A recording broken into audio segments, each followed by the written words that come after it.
Everybody, good morning.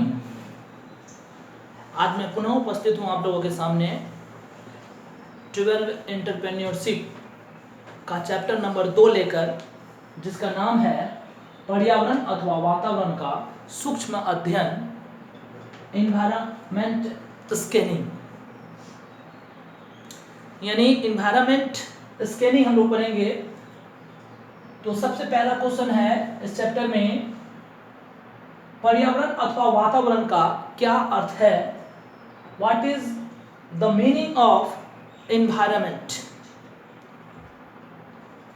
तो यहां पर एनवायरनमेंट किसके लिए हो? तो एक उद्यमी के लिए क्या एनवायरनमेंट होगा, उसके बारे में हम लोग जानेंगे।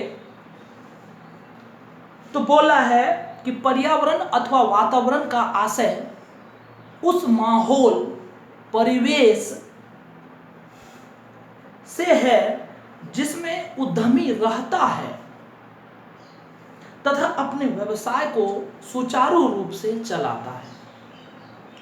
यानी एक उद्यमी, एक साहसी, एक बिजनेसमैन जिस माहौल या परिवेश में रहता है, जिस माहौल या परिवेश में बिजनेस करता है, लाभ कमाता है, उस माहौल या परिवेश को हम लोग बिजनेसमैन के लिए, उद्यमी के लिए वातावरण, एनवायरनमेंट कहते हैं। एक व्यवसाय को सुचारू रूप से चलाने के लिए एक उद्यमी अपने वातावरण का, अपने आसपास का माहौल का लगातार अध्ययन करता रहता है, क्योंकि वातावरण में हमेशा कुछ ना कुछ परिवर्तन होता रहता है और इस परिवर्तन के आधार पर उद्यमी को भी अपने व्यवसाय में परिवर्तन करना पड़ता है।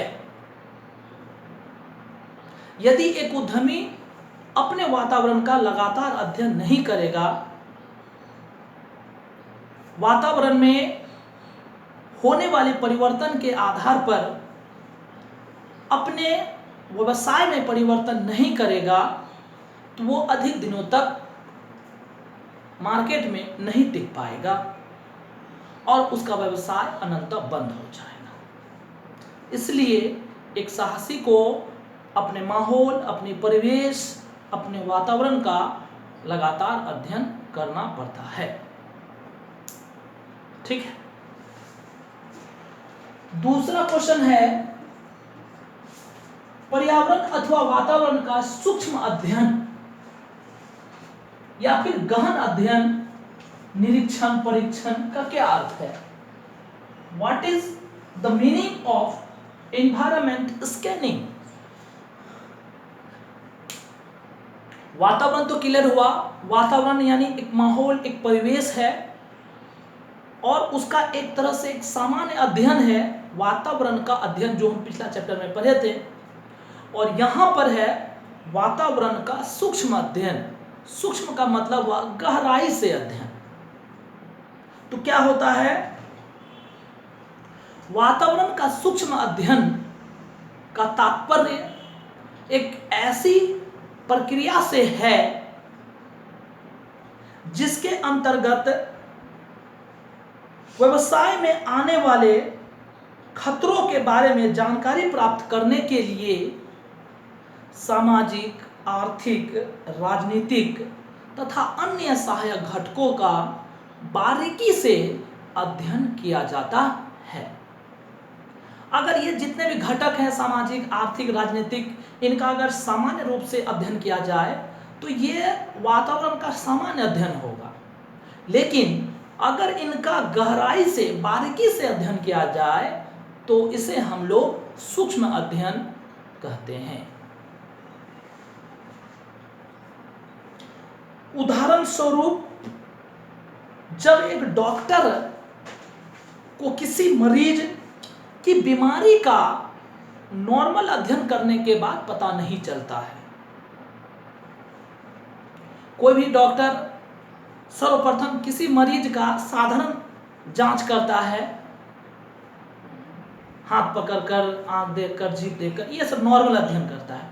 लेकिन अगर उसको इन नॉर्मल अध्ययन से उस मरीज के बीमारी का पता नहीं चलता है तो डॉक्टर मरीज को स्कैनिंग, अल्ट्रासाउंड, एक्सरे इत्यादि का सलाह देता है।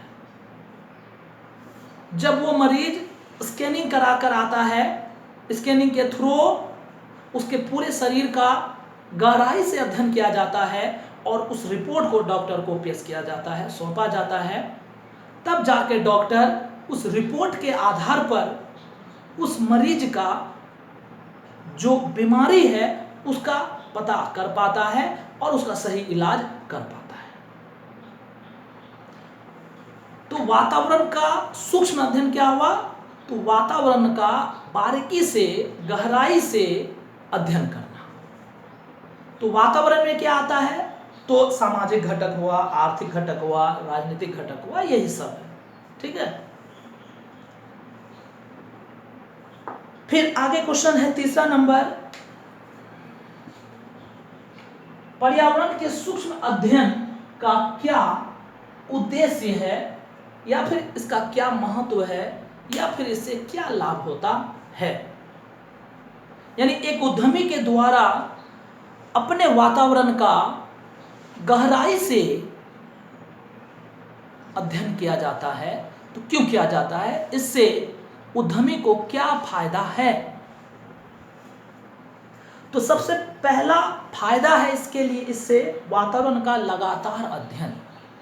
यानी एक उद्यमी यदि अपने वातावरण का सूक्ष्म अध्ययन करता है तो उसे उसके वातावरण में होने वाले घटना, होने वाले परिवर्तन का लगातार पता चलता रहता है।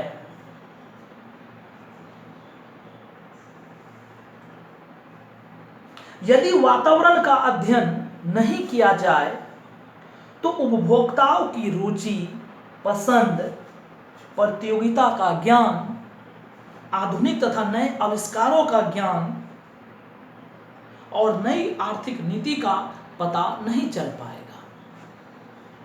यदि एक साहसी अपने वातावरण का सूक्ष्म अध्ययन नहीं करता है तो उसे क्या क्या पता नहीं चलेगा? तो उपभोक्ताओं की रुचि, पसंद, प्रतियोगिता, बाजार में क्या कंपटीशन है,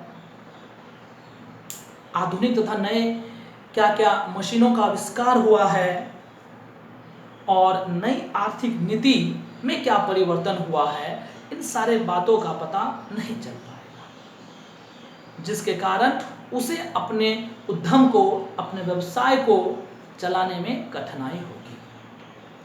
तो वातावरण का सूक्ष्म अध्ययन से क्या फायदा है? तो वातावरण का लगातार अध्ययन, वातावरण में जो घटना घटित हो रहा है उसके बारे में लगातार जानकारी प्राप्त होता है। वातावरण के सूक्ष्म अध्ययन का दूसरा लाभ है खतरों की पहचान। वातावरण में सूक्ष्म अध्ययन से व्यवसाय में आने वाले खतरों एवं चुनौतियों का पता चलता है। यानी एक साहसी जब अपने वातावरण का गहराई से अध्ययन करता है तो उसके व्यवसाय में भविष्य में जो खतरा आने वाला रहता है उसके बारे में उसे पहले से पता चल जाता है। खतरों के आने की पूर्व जानकारी हो जाने के कारण एक उद्यमी खतरों का उचित हल निकालकर पहले से ही सतर्क हो जाते हैं और उस खतरे से होने वाले हानि से बच जाते हैं। अगर एक उद्यमी को आने वाले खतरे के बारे में पूर्व जानकारी नहीं होगा तो वह उसके लिए सतर्क नहीं हो पाएगा, तैयार नहीं हो पाएगा, बचने के लिए कोई उचित उपाय नहीं कर पाएगा और अचानक खतरा आ जाने से उसे बड़ा नुकसान पहुंचा देगा। वातावरण के सूक्ष्म अध्ययन का अगला लाभ है अवसरों की पहचान। हम जानते हैं कि ये जो अवसर है लाभ को जन्म देता है। यदि एक उद्यमी को अवसर नहीं मिलेगा तो वो लाभ नहीं कमा पाएगा। तो एक उद्यमी को अपने वातावरण के सूक्ष्म अध्ययन से अपने व्यवसाय के लिए अवसर का पता चल पाता है। इससे सरकार के नीति, विदेशी सहयोग, आर्थिक घटनाओं और सामाजिक परिवर्तन के कारण जो अवसर उत्पन्न होता है उसके बारे में साहसी को पता चलता है। और अवसर का उचित पता चल जाने के बाद एक साहसी उस अवसर से अधिक लाभ कमाने का कोशिश करता है। फिर है व्यूह रचना में सहायक, यानी प्लानिंग करने में सहायक। एक साहसी यदि अपने वातावरण का, अपने माहौल का, अपने परिवेश का, अपने आसपास के क्षेत्र का बारीकी से अध्ययन करता है तो उसे अपने व्यवसाय से संबंधित जो प्लानिंग करना होता है उसमें बहुत ही सहायता मिलता है। यदि एक साहसी अपने वातावरण का सूक्ष्म अध्ययन के बाद अपने व्यवसाय से संबंधित प्लानिंग करता है, योजना बनाता है, व्यूह रचना करता है, तो उसका यह प्लानिंग सक्सेस होता है। उसे समय समय पर अपने प्लानिंग में परिवर्तन नहीं करना पड़ता है। फलस्वरूप उसे अधिक से अधिक लाभ की प्राप्ति होती है।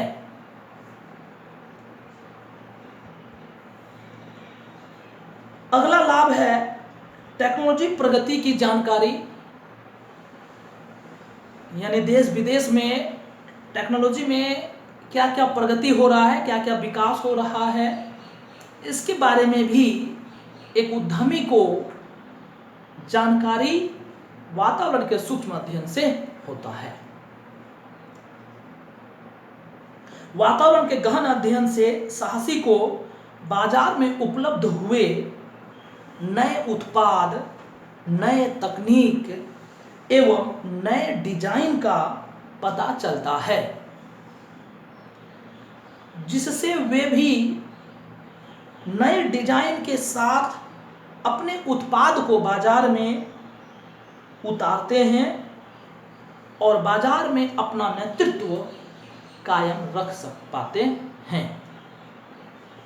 अगर एक उद्यमी अपने उत्पाद में परिस्थिति में बदलाव के अनुसार परिवर्तन नहीं करेगा, नयापन नहीं लाएगा, तो उसका जो व्यवसाय है पीछे हो जाएगा।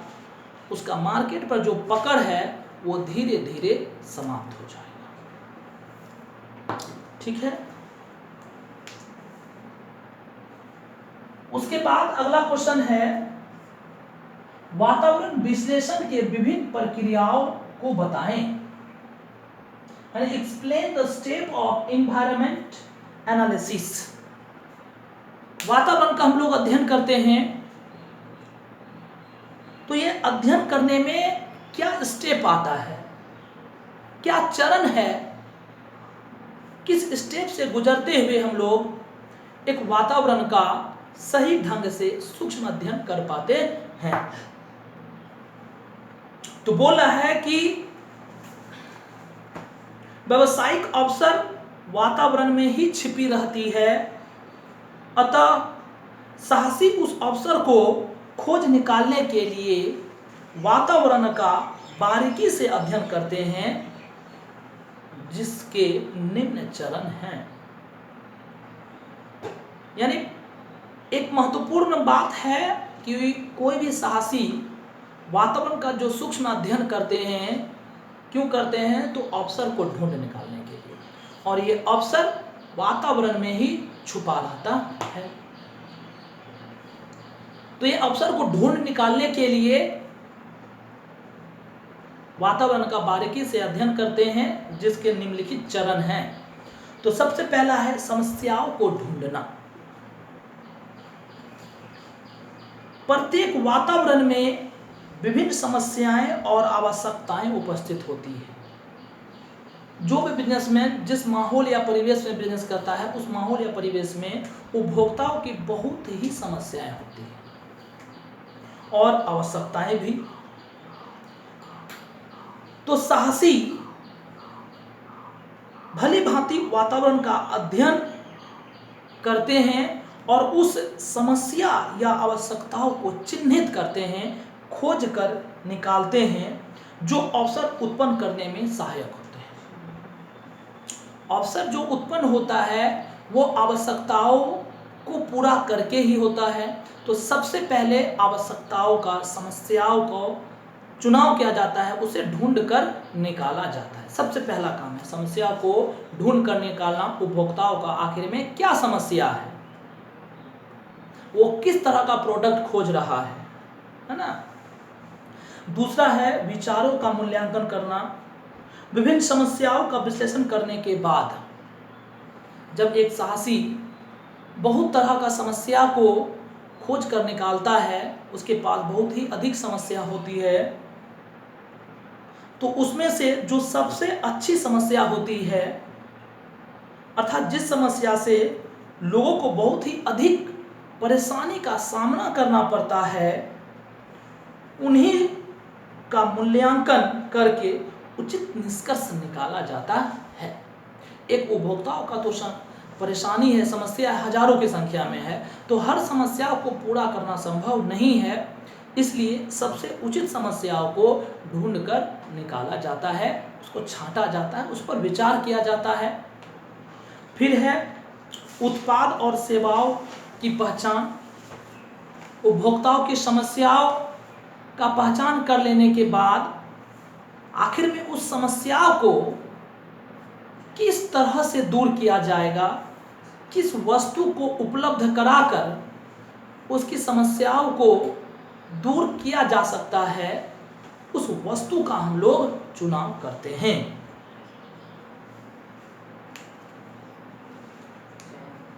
साथ ही वस्तु का चुनाव करते समय इस बात पर भी ध्यान दिया जाता है कि इस वस्तु को बनाकर बेचने से अधिक लाभ की प्राप्ति हो। तो सबसे पहले क्या किए, समस्याओं को ढूंढे। फिर दूसरा, बहुत सारे समस्याओं में से किसी एक समस्याओं को चुनकर निकालें। तीसरा है उस समस्याओं को दूर करने के लिए कौन सा वस्तु को बनाया जाएगा, इसका चयन किए।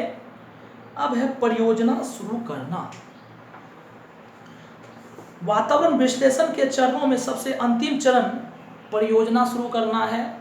व्यवसाय उत्पादन का कार्य स्टार्ट करना है और उन्हें सफलतापूर्वक चलाना है, जो साहसी का मुख्य कार्य होता है।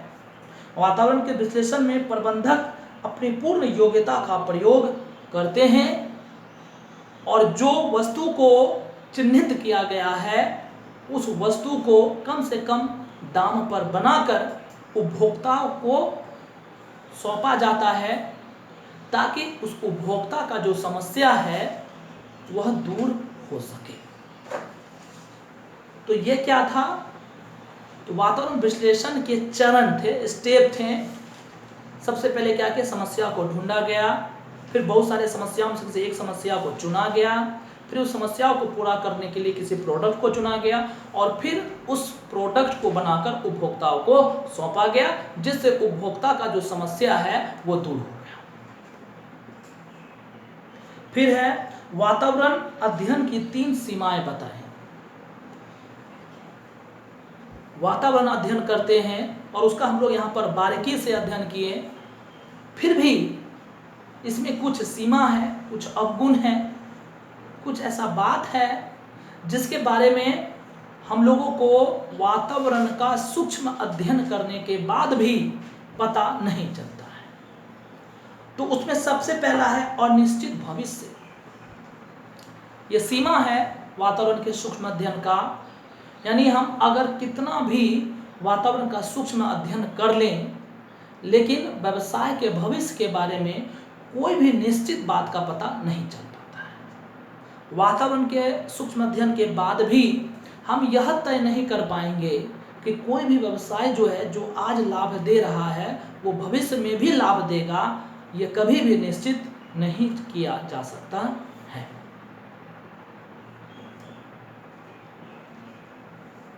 दूसरा है उपकरणों की प्रभावशीलता की गारंटी नहीं।